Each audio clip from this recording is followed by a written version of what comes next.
پارے کی حافظ ہوئے، 18 پارے کی حافظ بنے اور سرکار غوث اعظم نے 18 پارے ماں کے پیٹ میں یاد کر لیا۔ اور یہ جو ہے ڈائریکٹ نبی سے کاندھا ملانے کی کوشش کرتے ہیں، ان کو بیچ میں صدیق اکبر نظر نہیں آتے، ان کو بیچ میں فاروق اعظم نظر نہیں آتے، ان کو بیچ میں مولائے کائنات نظر نہیں آتے، ان کو بیچ میں امام حسین کی شان نظر نہیں آتی، ان کو بیچ میں سرکار غوث اعظم نظر نہیں آتے، ان کو بیچ میں غریب نواز نظر نہیں آتے، ان کو بیچ میں اعلیٰ حضرت نظر نہیں آتے۔ ارے غوث اعظم کی شان تو بہت اعلیٰ ہے، غریب نواز کی شان تو بہت بالا ہے، سرکار مخدوم اشرف سمنانی کی شان بہت بلند ہے، حضرت بختیار کاکی بہت اعلیٰ مرتبے والے ہیں، حضرت صابر کلیانی بہت بڑے عہدے پر ہیں، حضرت مخدوم اشرف سمنانی رحمت اللہ تعالیٰ علیہ بہت بڑے مقام پر ہے، امام اہل سنت مجدد دین و ملت بہت بڑے منصبے پہ ہے۔ ان کی باتیں تو آپ چھوڑ دو، ان کا مقابلہ کرنا تو درکنار ہے۔ ارے میں حضور شیر ہندوستان کی بھی بات نہیں کرتا، میں تو یہ کہتا ہوں کہ شیر ہندوستان کے گھر کا جو بچہ ہے ان کا مقابلہ کرنا بھی ان کے بس میں نہیں ہے۔ اور جب شیر سنت کی اولادوں سے یہ مقابلہ نہیں کر سکتے تو یہ نبی سے کیا مقابلہ کریں گے؟ نعرہ تکبیر، نعرہ رسالت، مسلک اعلی حضرت، فیضان اعلی حضرت، جشن غوث اعظم، پیغام اعلی حضرت، سنیت کو کام کریں گے، خان کو حشمتیہ، فیضان شیر ہندوستان۔ سبحان اللہ سبحان اللہ۔ سرکار کی شان تو بہت اعلیٰ ہے میاں، سرکار کی شان کو آج تک نہ کوئی سمجھ سکا ہے نہ سمجھ سکے گا۔ میرے نبی نے خود ارشاد فرمایا، میری حقیقت میرے رب کے سوا کوئی نہیں جانتا، میری حقیقت میرے رب کے سوا کوئی نہیں جانتا۔ تو جب نبی کی حقیقت اللہ کے سوا کوئی نہیں جانتا تو یہ 40 دن کا چلہ کاٹنے والا نبی سے برابری کرے گا؟ اور تعجب اس بات پر ہے، یہ نبی کو اپنی طرح بتانے میں کوئی کسر نہیں چھوڑتے ہیں، کوئی کسر نہیں چھوڑتے ہیں۔ اور مصیبت تو یہ ہے کہ جس کا ایک ہاتھ نہیں ہے وہ بھی بولتا ہے نبی میری طرح ہے، جس کا ایک پاؤں ہی نہیں ہے وہ بھی بولتا معاذاللہ نبی میری طرح ہے، جس کی ایک لائٹ فیوز ہے وہ بھی کہتا نبی میری طرح ہے، اور جس کے دونوں بلب خراب ہو گئے ہیں وہ بھی کہتا نبی میری طرح ہے، جس کے جو ہے ہاتھ پیر میں کوڑ کی بیماری ہے معاذاللہ وہ بھی کہتا نبی ہماری طرح۔ ان لنگڑوں لولوں کی طرح نبی تھے؟ نبی تو ان سارے عیوب سے پاک ہیں، ان سارے عیب سے نبی کریم علیہ السلام پاک ہیں۔ اور ان کی بات ہم کیا سنیں؟ وہابی کی بات نہیں، ہمیں صحابی کی بات سننا ہے۔ سبحان اللہ۔ جو وہابی کی بات سنو گے تو پاگل ہو جاؤ گے، پاگل۔ یہ خود بھی پاگل ہے، تمہیں بھی پاگل بنا دیں گے۔ تو وہابی کی بات نہ سنو، پاگل ہو جاؤ گے۔ صحابی کی بات سنو، صاحب ایمان ہو جاؤ گے۔ حضرت حسان جو نبی پاک علیہ السلام کی بارگاہ کے شاعر ہیں، حضرت حسان جو نبی کریم علیہ السلام کی بارگاہ کے شاعر ہیں، جب نبی کی شان میں نعت پڑھتے تھے تو حضرت حسان نے اپنا شعر پیش کیا تھا، اور جب وہ نعت پڑھتے تھے تو میرے آقا اپنا ممبر شریف عطا فرما دیتے تھے اور فرماتے تھے حسان ممبر پہ جا کے نعت پڑھو۔ حضرت حسان پڑھتے تھے، میرے نبی خوش ہوتے تھے، انعام دیتے تھے، اور ساتھ ہی ساتھ دعا کرتے تھے، مولا جب تک کہ حسان میری شان میں نعت پڑھتا رہے تو حضرت جبریل کے ذریعے اس کی مدد فرما۔ تو حضرت حسان نعت لکھتے ہیں تو کہتے ہیں یا رسول اللہ، ان کے شعر کا معنی میں آپ کو بتا رہا ہوں، کہتے ہیں یا رسول اللہ آج تک میری آنکھ نے آپ جیسا دیکھا ہی نہیں، آج تک میری آنکھ نے، جبکہ حضرت حسان کی آنکھ نے صدیق اکبر کو بھی دیکھا تھا، حضرت فاروق اعظم کو بھی دیکھا تھا، حضرت عثمان غنی کو بھی دیکھا تھا، حضرت مولا علی کو بھی دیکھا تھا، حضرت زبیر کو بھی دیکھا تھا، حضرت طلحہ کو بھی دیکھا تھا، حضرت سعد کو بھی دیکھا تھا، حضرت سعید کو بھی دیکھا تھا، حضرت ابو ذر غفاری کو بھی دیکھا تھا، حضرت عثمان غنی رضی اللہ تعالیٰ عنہ کو بھی دیکھا تھا، ان کے علاوہ 1,24,000 صحابہ کرام کی جماعت کو دیکھا تھا، لیکن اتنی مقدس اور اتنی پاکیزہ جماعت دیکھنے کے بعد بھی حضرت حسان کہتے ہیں یا رسول اللہ آج تک میری آنکھ نے آپ جیسا دیکھا ہی نہیں ہے، اور اگلے شعر میں لکھتے ہیں یا رسول اللہ میری آنکھ کہاں سے دیکھتی، اللہ نے آپ جیسا کسی کو پیدا ہی نہیں کیا، آپ جیسا رب نے کسی کو بنایا ہی نہیں ہے، اور آج تک کسی ماں نے آپ جیسا بیٹا جنا ہی نہیں ہے۔ تو یہ ایک صحابی کا عقیدہ ہے کہ آپ سا کوئی نہیں، آپ بے مثل ہے، بے مثال ہے، لاجواب ہے، یہ ایک صحابی کا عقیدہ ہے۔ اور وہابی کا عقیدہ کیا ہے؟ نبی ہماری طرح ہے۔ تو بتاؤ صحابی کی مانو گے یا وہابی کی مانو گے؟ ہمیں صحابی کی ماننا ہے۔ اگر دنیا اور آخرت میں کامیابی چاہیے تو وہابی سے دور ہونا پڑے گا، صحابی کا دامن تھامنا پڑے گا، اور تھام کر کے نبی کی شان معلوم کرنی پڑے گی، نبی کا احترام آپ کو جاننا پڑے گا۔ ارے ایسے مردود خبیث نجد کی اولادیں جب آپ کے پاس آئیں اور آپ سے بات چیت کرنے کی کوشش کریں، آپ سے سلام و کلام کرنے کی کوشش کریں، آپ سے گفتگو کا سلسلہ قائم کرنے کی کوشش کریں، آپ سے رشتہ مضبوط کرنے کی کوشش کرو، تو یاد رکھنا صدر حضرت فاروق اعظم کا تیور اپنے ساتھ رکھنا، اور اسی تیور کے ساتھ اس وہابی کو زوردار لات مارنا اور مار کے کہنا تجھ سے اور جنت سے کیا مطلب، وہابی دور ہو، ارے ہم رسول اللہ کی جنت رسول اللہ کی۔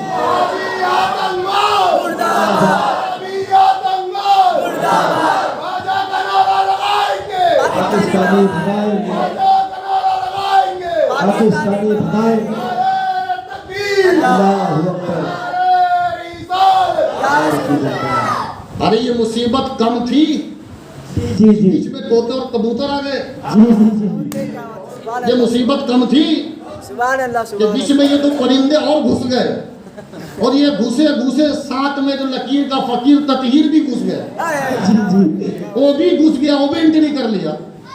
یہ مصیبتیں کم تھی، یہ جو 72 فرقے نبی نے جو بیان فرمائے کہ سب جہنمی ہوں گے، یہ کیا کم مصیبت تھی ہمارے لیے جو اور ہم میں شامل ہو گئے اور داخل ہو گئے۔ تو میرے بھائی جتنے بھی فتنے ہیں، ہر فتنہ آپ کے لیے زہر قاتل ہے، ہر فتنہ آپ کے لیے تباہی ہے، ہر فتنہ آپ کے لیے بربادی ہے، لیکن الحمدللہ ہم جو ہے اس بات پر ناز کرتے ہیں، اس بات پر فخر کرتے ہیں کہ جب بھی جو کوئی بھی فتنہ جنم لیتا ہے، جو بھی کوئی فتنہ سر اٹھانے کی کوشش کرتا ہے، تو ان فتنوں کا سر قلم کرنے کے لیے، ان فتنوں کا خاتمہ کرنے کے لیے شیر ہندوستان کی اولادیں ہمیشہ تیار ہوتی ہیں۔ سبحان اللہ سبحان اللہ۔ یہ کہاں تک سر اٹھائیں گے؟ کہاں تک یہ اپنا سر اٹھانے کی کوشش کریں گے؟ جب اٹھائیں گے ان کے سروں کو کچل دیا جائے گا۔ جب یہ اپنا فن پھیلانا چاہیں گے تب تک ان کے فن کو کچل دیا جائے گا، اس لیے کہ سرکار شیر سنت کی اولادوں کے پاس اپنا اسلحہ نہیں ہے، اپنا اسلحہ نہیں ہے، ذاتی اسلحہ نہیں ہے، ذاتی معاملہ، ذاتی ہتھیار نہیں ہے، بلکہ ان کے پاس جو اسلحہ ہے وہ مسلک اعلیٰ حضرت کا اسلحہ ہے، مسلک اعلیٰ حضرت کا اسلحہ ہے جو ہر دور میں ہر فتنے کا سر کچلنے کے لیے کافی ہے، ہر فتنے کا سر کچلنے کے لیے کافی ہے۔ الحمدللہ ہمیں جو ہے گھبرانے کی ضرورت نہیں ہے۔ کہیں ایسی ہوائیں جب چل جاتی ہے تو ان کو خاموش کرنے کے لیے سرکاروں کی لمبی جماعت بیٹھی ہوئی ہے، سبحان اللہ سبحان فتنوں کا ٹیٹوا دبانے کے لیے بہت لمبی جماعت بیٹھی ہوئی ہے جو ان کو ابھرنے نہیں دیتی ہے۔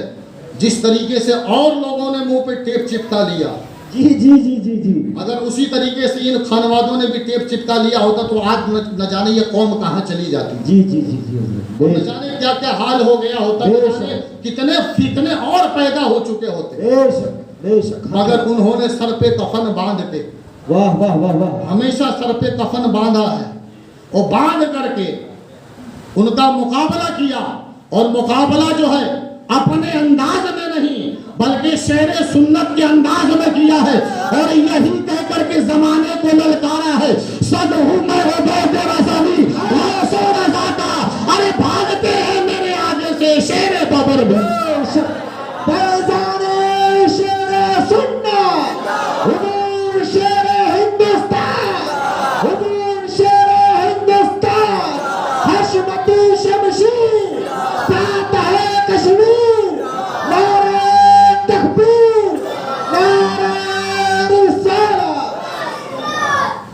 ارے میرا بارہا کا تجربہ ہے، سرکار شیر سنت کی ذات و ذات ہے کہ اگر وہابی کے سامنے لے لیا جائے تو اس کا وضو ٹوٹ جاتا ہے،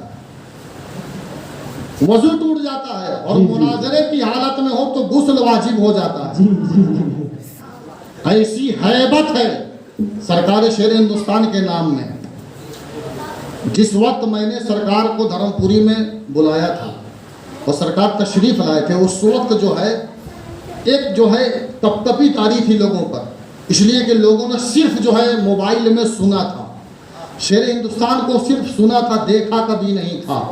اور اکثر لوگوں کی زبان سے جو پلپلے تھے، میں نے یہ کہتے ہوئے سنا تھا کہ اب جو ہے فاتح کشمیر آ رہے ہیں، نہ جانے کیا ہوگا، نہ جانے کیا ہوگا، فاتح کشمیر آ رہے ہیں۔ اور جس وقت حضرت کی آمد ہوئی تھی اس وقت تقریباً 5 سے 6 ہزار کا مجمع تھا۔ سبحان اللہ سبحان اللہ۔ تو اس نام میں ایسی ہیبت ہے کہ وہابی کے سامنے لے لیا جائے تو وہ بھی تھوڑی دیر کے لیے سوچنے پہ مجبور ہو جاتا ہے، اس لیے کہ یہ لوگ وہ ہیں جن کا واسطہ سرکار اعلیٰ حضرت سے ہے، اور سرکار اعلیٰ حضرت وہ ہیں جن کا واسطہ سرکار غریب نواز سے ہے، اور سرکار غریب نواز وہ ہیں جن کا واسطہ سرکار غوث اعظم سے ہے، سرکار غوث اعظم وہ ہیں جن کا واسطہ امام حسین سے ہے، امام حسین وہ ہیں جن کا واسطہ مولائے کائنات سے ہے، اور مولائے کائنات وہ ہے جن کا واسطہ رسول کائنات سے ہے، اور رسول کائنات وہ ہے جن کا مکمل رشتہ اپنے رب سے ہے۔ سلسلے والے ہیں ہم، اسی لیے کہتے ہیں نبی کریم علیہ السلام سے تک پہنچنے کے لیے، آقائے دو جہاں علیہ السلام تک پہنچنے کے لیے ہمیں ایک سلسلے کی ضرورت ہے، ایک وسیلے کی ضرورت ہے، تو اسی وسیلے سے ہم وہاں تک پہنچتے ہیں اور میرے آقا ہمیں رب تک پہنچا دیتے ہیں۔ تو یہ بہت خوشی کی بات ہے کہ ہم سرکار غوث اعظم کے مرید ہیں، ان کے غلاموں میں ہیں، اور بات کرتے ہیں سرکار ہم شبیہ غوث اعظم سرکار مفتی اعظم کی۔ سرکار مفتی اعظم کو ہم شبیہ غوث اعظم کہا جاتا ہے۔ وجہ یہ ہے کہ جن جن بزرگوں نے خواب میں سرکار غوث اعظم کو دیکھا ہے، یہ بزرگوں کا خواب الگ ہے اور آپاؤں کا خواب الگ ہے۔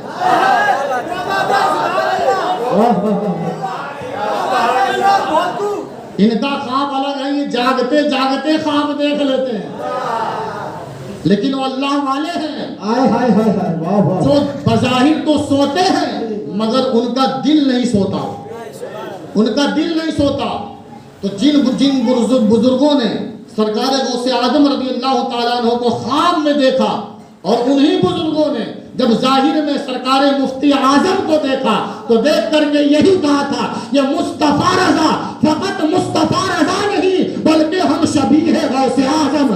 سبحان اللہ سبحان اللہ سبحان اللہ سبحان اللہ۔ بزرگوں نے فرمایا کہ ان کی شکل دیکھنے کے بعد ایسا لگتا ہے کہ جیسا کہ غوث اعظم کو دیکھ لیا ہو۔ سبحان اللہ۔ ہم شبیہ غوث اعظم ہیں حضور مفتی اعظم، اور سلسلہ کیسے غوث تک پہنچتا ہے میں آپ کو بتا رہا ہوں۔ سرکار مفتی اعظم رضی اللہ تعالیٰ عنہ، آج بھی سلسلہ عالیہ قادریہ رضویہ حشمتیہ کا یہ دستور ہے کہ جب کسی کو بیعت کیا جاتا ہے تو اس سے یہ کہا جاتا ہے کہو میں نے اپنا ہاتھ دیا غوث اعظم کے ہاتھ میں۔ بولو اسی طریقے سے مرید کیا تھا نا سرکار نے؟ جی جی جی۔ سرکار شیر سنت شیر ہندوستان اسی طریقے سے مرید کیا تھا نا؟ جی جی۔ یہ تو نہیں کہا کہ میں نے اپنا ہاتھ دیا، کہو میں نے اپنا ہاتھ دیا ادریس ملت کے ہاتھ میں، ایسا کہا تھا کیا؟ نہیں کہا نا۔ جب بھی کہا تو کہا میں نے اپنا ہاتھ دیا سرکار غوث اعظم کے ہاتھ میں۔ سرکار مفتی اعظم کے پاس ایک شخص مرید ہونے کے لیے آیا، وہ کہا کہ سرکار بہت دنوں سے مرید ہونا چاہ رہا تو کوئی پیر نہیں مل رہا۔ حقیقت پیر جب تک کامل نہ مل جائے تب تک کہ جو ہے ہر کسی کے ہاتھ میں اپنا دامن نہیں دے لینا چاہیے، ہر کسی کے دامن کو نہیں تھام لینا چاہیے، اس لیے کہ پیر چننے سے پہلے، کسی کو اپنا رہبر بنانے سے پہلے، کسی کو اپنا پیشوا بنانے سے پہلے، کسی کو اپنے سر کا تاج بنانے سے پہلے، کسی کو اپنا رہنما بنانے سے پہلے، کسی کو اپنا پیر بنا لینے سے پہلے یہ ہمارے لیے جاننا اور پہچاننا ضروری ہے کہ جسے ہم پیر بنانے جا رہے ہیں وہ مسلک اعلیٰ حضرت کا پابند ہے کہ نہیں۔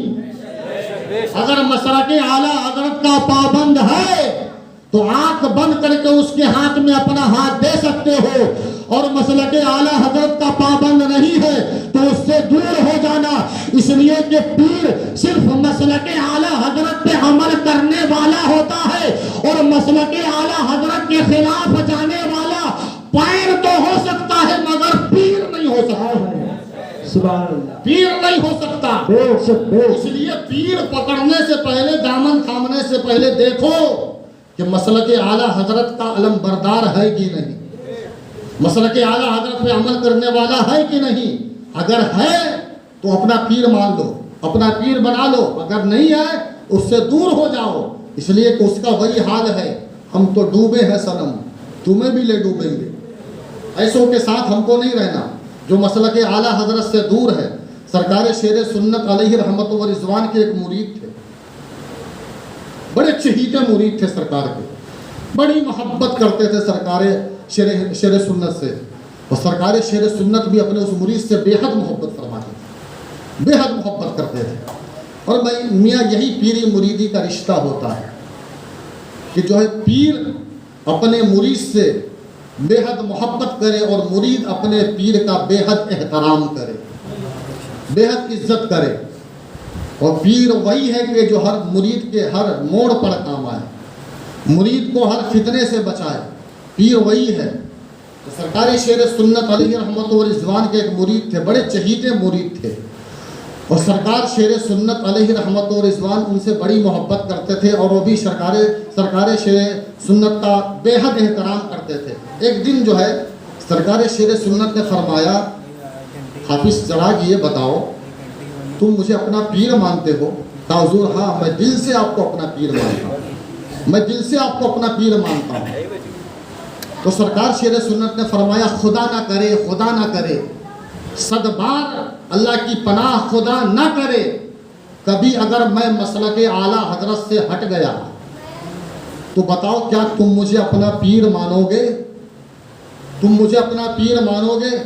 تو حافظ چراغ نے کہا تھا کہ حضور جب تک آپ مسلک اعلیٰ حضرت پہ ہو تب تک ہمارے پیر ہو، جب تک آپ مسلک اعلیٰ حضرت پہ قائم ہو تب تک آپ ہمارے پیر ہو، اور جس دن مسلک اعلیٰ حضرت سے ہٹ گئے، نہ میں آپ کو جانتا نہ آپ مجھے جانتے، آپ کا اور میرا کوئی لینا دینا نہیں رہے گا۔ اس لیے کہ یہ پیری مریدی کا جو سلسلہ قائم ہے مسلک اعلیٰ حضرت کی وجہ سے قائم ہے۔ جب اتنا سنا شیر سنت نے حافظ چراغ کو سینے سے لگا لیا اور لگا کے فرمایا، تو نے سچ فرمایا، جب تک میں مسلک اعلیٰ حضرت پہ قائم رہوں تو مجھے اپنا پیر ماننا، خدا نہ کرے جس دن میں مسلک اعلیٰ حضرت سے پھر گیا اس دن تم مجھ سے اپنا رشتہ توڑ لینا، اس دن تم مجھ سے اپنا رشتہ ختم کر لینا۔ حضرات یہ ہے جو ہے پیر اور یہ ہے مرید۔ تو پیری مریدی کا جو سلسلہ ہے وہ نبی کی محبت کی وجہ سے قائم ہے، جو مسلک اعلیٰ حضرت کے اندر داخل ہے، جو مسلک اعلیٰ حضرت میں موجود ہے۔ تو ہم بڑے خوش نصیب ہیں کہ ہمیں سرکار غوث اعظم رضی اللہ تعالیٰ عنہ کا دامن ملا۔ سرکار غوث اعظم کی ولادت ہو گئی، مدرسے جانے کا سلسلہ سرکار غوث اعظم کا شروع ہو گیا۔ یہاں پر مجھے ایک بات آپ یہ بتاؤ، سرکار غوث اعظم تو ماں پیٹ سے ولی پیدا ہوئے نا، ماں پیٹ سے ولی پیدا ہوئے نا، تو جب ماں پیٹ سے ولی پیدا ہوئے تو پھر ضرورت کیا تھی مدرسے میں جانے کی؟ پھر ضرورت کیا تھی مدرسے میں جا کر کے تعلیم حاصل کرنے کی، علم دین حاصل کرنے کی؟ تو سرکار غوث اعظم رضی اللہ تعالیٰ عنہ جو مدرسے میں جاتے تھے تعلیم حاصل کرنے کے لیے، وہ تعلیم حاصل کرنا آپ کے لیے نہیں تھا بلکہ آپ کے غلاموں کے لیے تھا۔ سرکار مدرسے میں جا کر کے قیامت تک اپنے آنے والے غلاموں کو سبق دے رہے تھے، یہ درس دے رہے تھے کہ اے میرے ماننے والوں، اے مجھ سے محبت کرنے والوں، اگر تم مجھ سے واقعی محبت کرتے ہو تو دیکھو تمہارا پیر تعلیم حاصل کرنے کے لیے مدرسے میں جا رہا ہے، لہٰذا آپ سے اپنے پیر سے محبت کرتے ہو تو تم بھی تعلیم حاصل کرتے رہنا اور علم دین کے نور سے اپنے سینے کو منور رکھنا، اس لیے کہ اللہ تبارک و تعالی کسی جاہل کو ولایت نہیں عطا فرماتا، بلکہ جب ولایت عطا فرماتا ہے تب عطا فرماتا ہے۔ اور آپ جو ہے ان بزرگوں کی خانقاہ کو اٹھاؤ، دیکھو ان کا سلسلہ۔ سرکار غوث اعظم تقریباً 12 یا 14 سال تک مدرسے میں ظاہری علم حاصل کیا آپ نے۔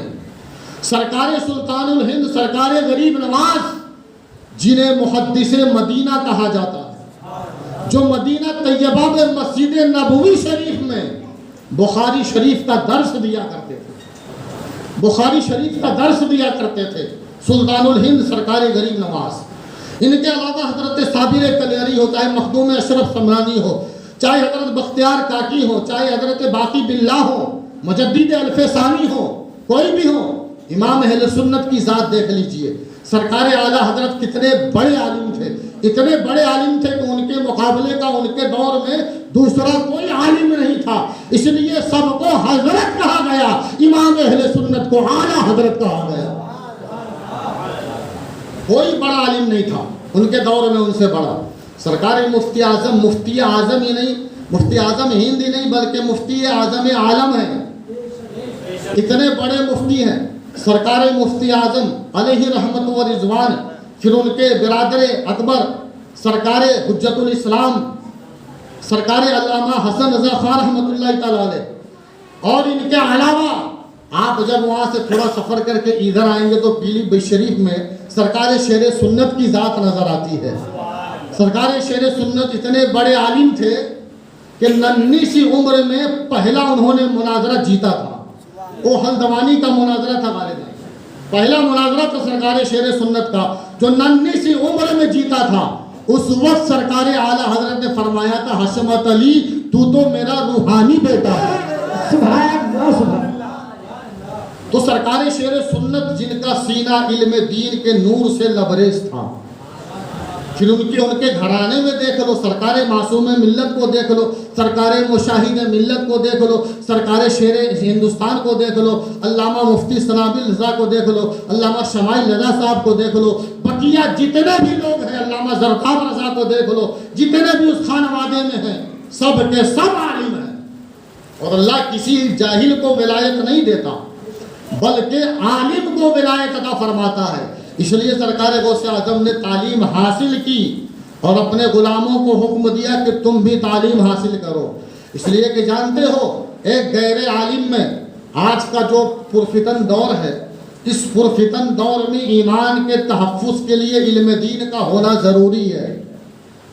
علم دین کا ہونا ضروری ہے۔ علم دین نہیں ہوگا تو کبھی بھی کوئی بھی خبیث ناپاک پنجہ آپ پہ مار دے گا اور آپ کو گمراہی کے دلدل میں دھکیل دے گا، اس لیے علم دین کا ہونا ضروری ہے۔ اب ایک عالم میں غیر عالم میں فرق کیا ہوتا ہے وہ آپ سمجھیں اور سمجھ کر کے علم کی اہمیت سمجھنے کی کوشش کریں۔ شیطان کے پاس جب اس کے سارے چیلے اپنے کارنامے بیان کرنے کے لیے حاضر ہوئے اور اپنے اپنے کارنامے بیان کرتے رہے، شیطان چپ چاپ بیٹھ کر کے سنتا رہا۔ کسی نے کہا کہ اے میرے آقا، آج میں نے 2 بھائیوں میں لڑائی کروا دی ہے۔ کسی نے کہا کہ میں نے آج میاں بیوی میں طلاق کروا دیا ہے۔ کسی نے کہا کہ میں نے آج اس کی ٹوپی اس کے سر کر دی ہے، آج 2 پڑوسیوں کو آپس میں لڑا دیا ہے۔ شیطان خاموش چپ چاپ بیٹھا رہا، سنتا رہا، لیکن ایک اخیر میں آیا اور اس نے کہا کہ میں نے ایک بچے کو، ایک طالب علم کو علم دین حاصل کرنے سے دور کر دیا۔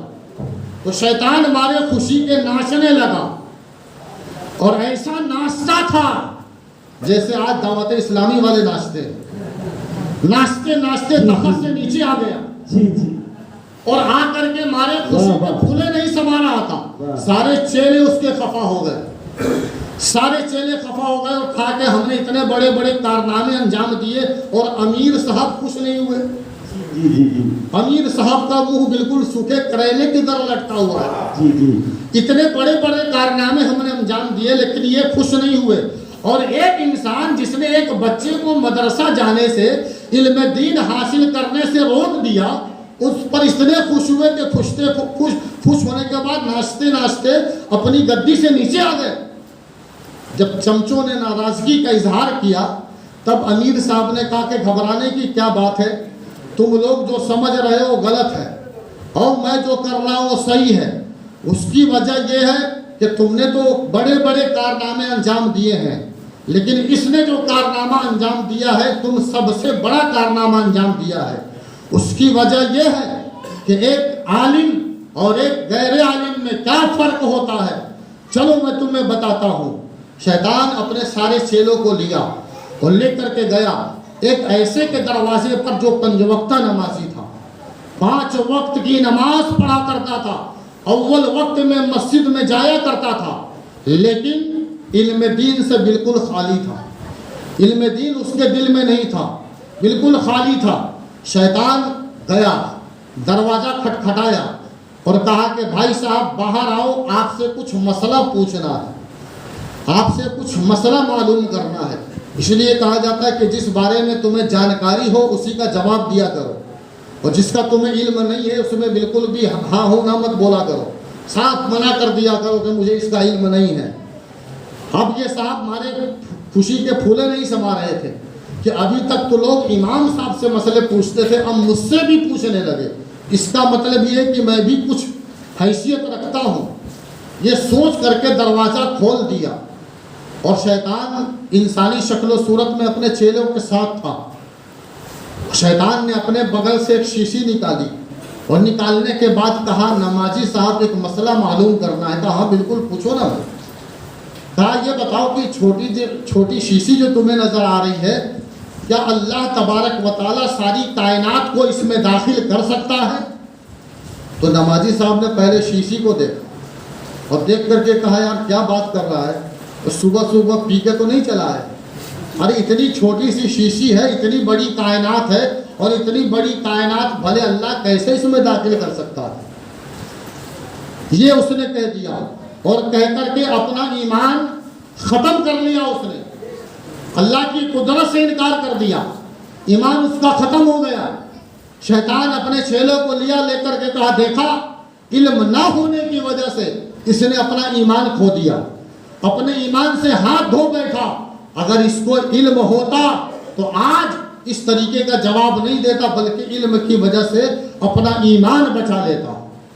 شیطان نے اپنے چیلوں کو دکھایا، اس کے بعد کہا چلو جو ہے ایک عالم کا بھی کارنامہ میں تمہیں دکھاتا ہوں۔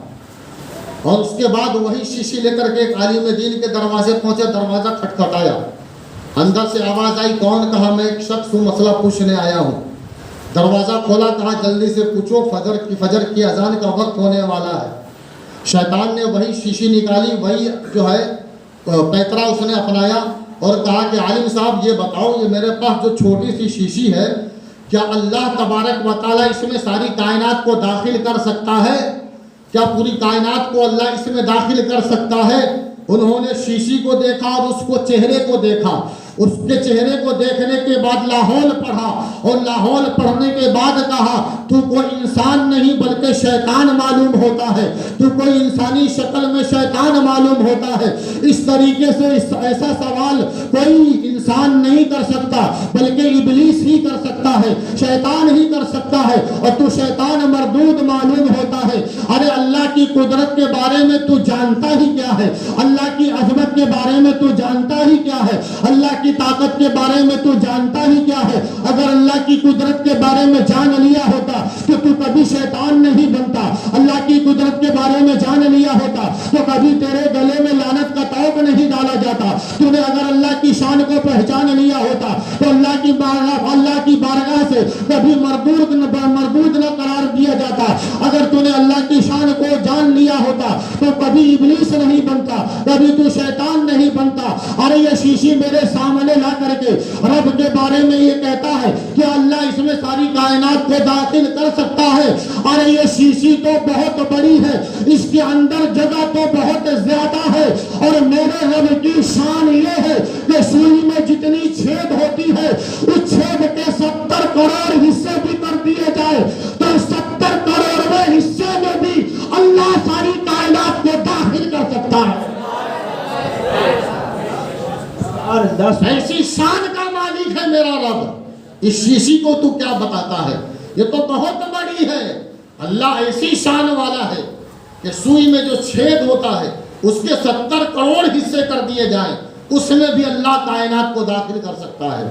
تب شیطان نے کہا کہ دیکھا یہ عالم تھا، علم کی وجہ سے اس نے اپنا ایمان بچا لیا، اپنے ایمان کی حفاظت کر لی اس نے۔ لیکن وہ غیر عالم تھا، جو نمازی تو تھا، مسجد کا خیال رکھتا ضرور تھا، لیکن علم دین نہ ہونے کی وجہ سے اس نے اپنے ایمان کا سودا کر دیا، اپنے ایمان کو برباد کر لیا، اپنے ایمان کو مٹی میں ملا لیا۔ حضرات محترم، بس ایک دو چیزیں اور سماعت کریں، اس کے بعد میں اپنی بات ختم کرنا چاہوں گا، اس لیے کہ وقت کافی زیادہ ہو چکا ہے اور دھیرے دھیرے جو ہے لوگ جو ہے اپنے بستر کی طرف بڑھنا شروع کر دیے ہیں، اور یہی حال رہا تو آخر میں بس یہ ہوگا کہ میں رہوں گا اور حضرت رہیں گے، باقی سب غائب ہو جائیں گے، اور میں دعا کروں گا، حضرت بیٹھ کر کے آمین بولا کریں گے۔ تو میرے بھائی، بس وہ نوبت آئے اس سے پہلے میں اپنی گفتگو ختم کر دیتا ہوں، اس لیے کہ باتیں تو بہت ساری ہیں، اور جب بات سرکاروں کی آ جاتی ہے تو پھر بات ختم ہوتی نہیں ہے، پھر تو ہوتی ہی چلی جاتی ہے۔ سرکار غوث اعظم کی ایک شان ملاحظہ فرما لیں، کس شان کے مالک ہیں میرے آقا۔ لیکن یار آپ سب جو ہے الحمدللہ سب کے سب حشمتی ہو، اور حشمتی جو ہے لاچار مجبور نہیں ہوتا، حشمتی دمدار ہوتا ہے، حشمتی دم خم والا ہوتا ہے، سست نہیں ہوتا ہے، لاچار محتاج نہیں ہوتا ہے۔ مجھ سے جب میرے مقتدیوں نے پوچھا تھا کہ حضرت جو ہے بہت دنوں سے حشمتیوں کا ذکر سن رہا ہوں، حشمتی کون ہوتے ہیں؟ کوئی فرقہ ہے کیا؟ کوئی جماعت؟ پہلی بار کسی نے سنا تو اسی طریقے سے سوال کرے گا، کوئی فرقہ ہے کیا؟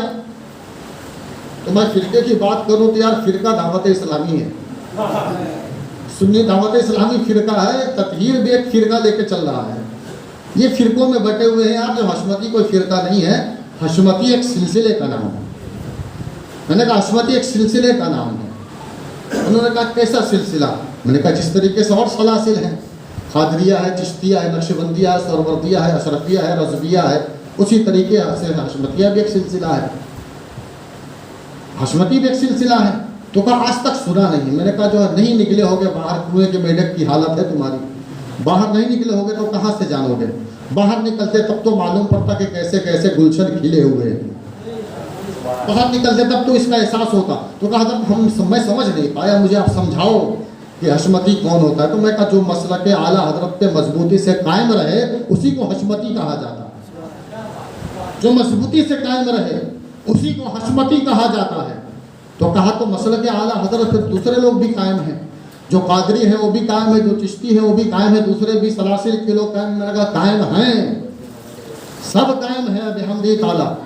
اور ایسا نہیں کہ سارے قادری مسلک اعلیٰ حضرت پہ قائم ہوں، سارے چشتی مسلک اعلیٰ حضرت پہ قائم ہوں، سارے اشرفی مسلک اعلیٰ حضرت پہ قائم ہوں، سارے رضوی مسلک اعلیٰ حضرت پہ قائم ہو، یا سارے حشمتی مسلک اعلیٰ حضرت پہ قائم ہو، کچھ نہ کچھ عناصر ہر سلسلے میں ہیں، جو لیول تو بڑا اونچا رکھتے ہیں لیکن کارنامے اچھے نہیں ہوتے ہیں، اپنے آپ کو اشرفی تو کہتے ہیں لیکن مسلک اعلیٰ حضرت سے ہٹے ہوتے ہیں، اپنے آپ کو رضوی تو کہتے ہیں لیکن مسلک اعلیٰ حضرت سے ہٹے ہوتے ہیں، اپنے آپ کو حشمتی تو بتاتے ہیں لیکن مسلک اعلیٰ حضرت سے ہٹے ہوتے ہیں۔ لیکن میں نے کہا کہ جن حشمتیوں سے میں نے ملاقات کی ہے اور جن کے بیچ میں نے اپنا پروگرام کیا ہے، میں انہیں جانتا ہوں اور ان کے بارے میں بتاتا ہوں۔ تو کہا کہ حضرت تفصیل سے بتائیے آخر حشمتی کون ہوتا ہے؟ تو میں نے کہا اگر اس کو آسان زبان میں سمجھاؤں تو وہ اس طریقے سے ہے کہ جو پانی میں آگ لگا دے اسی کو حشمتی کہتے ہیں، جو طوفان کو موڑ دے اسی کو حشمتی کہتے ہیں، جو چٹان سے ٹکرا جائے اسی کو حشمتی کہتے ہیں، جو دریا کا رخ پلٹ دے اسی کو حشمتی کہتے ہیں، جو مسلک اعلیٰ حضرت کا پرچم بلند کرے اسی کو حشمتی کہتے ہیں۔ ارے جہاں پر سب کی ہمت جواب دے جائے اور وہاں پر ہمت کو اکٹھا کر کے اور باطل کے سینے پہ کھڑا ہو کر کے جو مسلک اعلیٰ حضرت کا نعرہ لگائے اسی کو حشمتی کہتے ہیں۔ نعرہ تکبیر، نعرہ رسالت، مسلک اعلیٰ حضرت، حضور شیر ہندوستان، خانقاہ حشمتیہ، فیضان شیر سنت۔ سبحان اللہ، سبحان اللہ۔ الحمدللہ ہم اپنے آپ پہ فخر کرتے ہیں کہ ہمیں دامن ملا ہے تو سرکار بریلی کا دامن ملا ہے، تاجدار اہل سنت کا دامن ملا ہے، سرکار امام اہل سنت اعلیٰ حضرت کا دامن ملا ہے۔ اس لیے اس دور میں ضروری ہے کہ جہاں ہم ساری چیزوں کو اپنی نظروں کے سامنے رکھتے ہیں وہیں پر ہماری نگاہوں کے سامنے تعلیمات اعلیٰ حضرت ہونا ضروری ہے۔ ہم اعلیٰ حضرت کی تعلیمات پر عمل کریں، اعلیٰ حضرت کی تصنیفات پر عمل کریں۔ تعلیمات اعلیٰ حضرت اور مشربہ شیر سنت ہمارے لیے ضروری ہے۔ اگر ہم یہ دو چیزوں کو لے کر کے چلتے ہیں تو انشاءاللہ ہم ہمیشہ حق پر قائم و دائم رہیں گے، کبھی بھی ہم گمراہ نہیں ہو سکتے۔ اور جس دن ہم نے مسلک اعلیٰ حضرت کو چھوڑ دیا، نہ ہم یہاں کے رہیں گے نہ وہاں کے رہیں گے۔ اس لیے قائم رہو مضبوطی کے ساتھ، جب تک زندگی ہے پوری ایمانداری کے ساتھ مسلک اعلیٰ حضرت پر مضبوطی سے قائم رہو۔ ایک آخری بات سماعت کریں، اس کے بعد میں اپنی بات ختم کرنے کی کوشش کروں گا۔ حضرات وقت کافی ہو چکا ہے، ایک آخری چیز سنیے۔ سرکار غوث پاک رضی اللہ تعالیٰ عنہ، ابھی تو میں سرکار کا بچپنا ہی بیان کر رہا ہوں، ابھی بچپنا سے لے کر کے ان کی تعلیمی سلسلہ، سرکار غوث اعظم کی جوانی، سرکار غوث اعظم رضی اللہ تعالیٰ عنہ کی تصنیفات، آپ کے کرامات، آپ کی تعلیمات، آپ اور آپ کا مدرسہ ہی بہت لمبی فہرست ہے۔ اس کے لیے آج کی رات نہیں بلکہ کئی ایک رات کی ضرورت ہے۔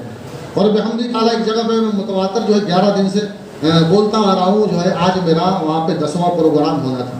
9 دن کو میں مسلسل بول رہا ہوں، جب سے چاند ربیع الثانی کا نظر آیا، ربیع الغوث کا چاند جب سے نظر آیا تب سے لے کر کے آج میرا 10واں دن ہے۔ 10 دن سے میں لگاتار ڈیلی 1.5 گھنٹہ 2 گھنٹہ بول رہا ہوں۔ باقی جو ہے ٹھیک ہو، اللہ کا شکر ہے۔ اور یہ میاں اپنے دم پہ میں نے کبھی نہیں بولا، میں نے اپنے دم پہ کبھی نہیں بولا، میں نے جب بھی بولا ہے تو اپنے بزرگوں کے دم پہ بولا ہے۔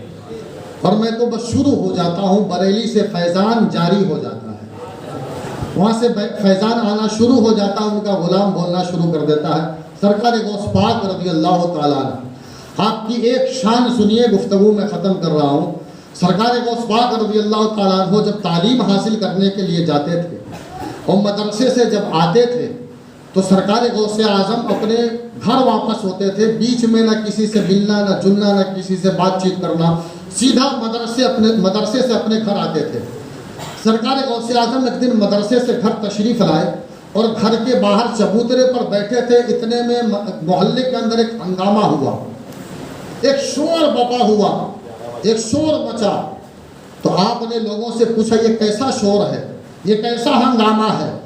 تو لوگوں نے کہا کہ عبد القادر بات یہ ہے کہ ہمارے محلے سے ایک قافلہ حج کے لیے روانہ ہو رہا ہے، ایک قافلہ حج کے لیے روانہ ہو رہا ہے، حج کے لیے جا رہا ہے۔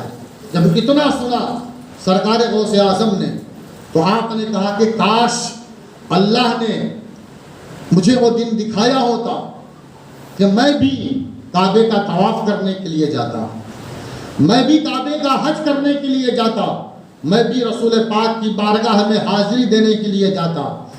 آپ یہ اپنی زبان سے فرما رہے تھے، اتنے میں قافلہ آپ کی نگاہوں کے سامنے آ گیا اور آپ حسرت بھری نگاہوں سے قافلے کو دیکھنے لگے۔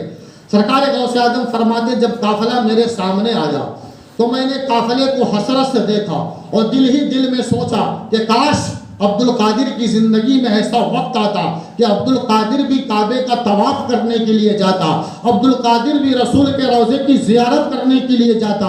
یہ سوچ کر کے آپ حیرت سے قافلے کو دیکھ رہے تھے، دیکھتے دیکھتے قافلہ دور چلا گیا اور نگاہوں سے اوجھل ہو گیا۔ سرکار غوث اعظم فرماتے ہیں میں قافلے کو دیکھنے کے لیے ایک اونچے ٹھیلے پہ چلا گیا اور وہاں جانے کے بعد میں نے قافلے کو دیکھنا شروع کیا۔ قافلہ تو نظر نہیں آ رہا تھا بلکہ قافلے کے گرد و غبار نظر آ رہے تھے، مجھے گرد و غبار نظر آ رہے تھے۔ جب گرد و غبار کو دیکھا میرے آنکھوں سے آنسو چھلک پڑے، میرے آنکھوں سے آنسو بہنے لگے اور میری آنکھوں میں اندھیرا چھا گیا۔ آنسوؤں کی وجہ سے میرے آنکھ سے دکھنا بند ہو گیا۔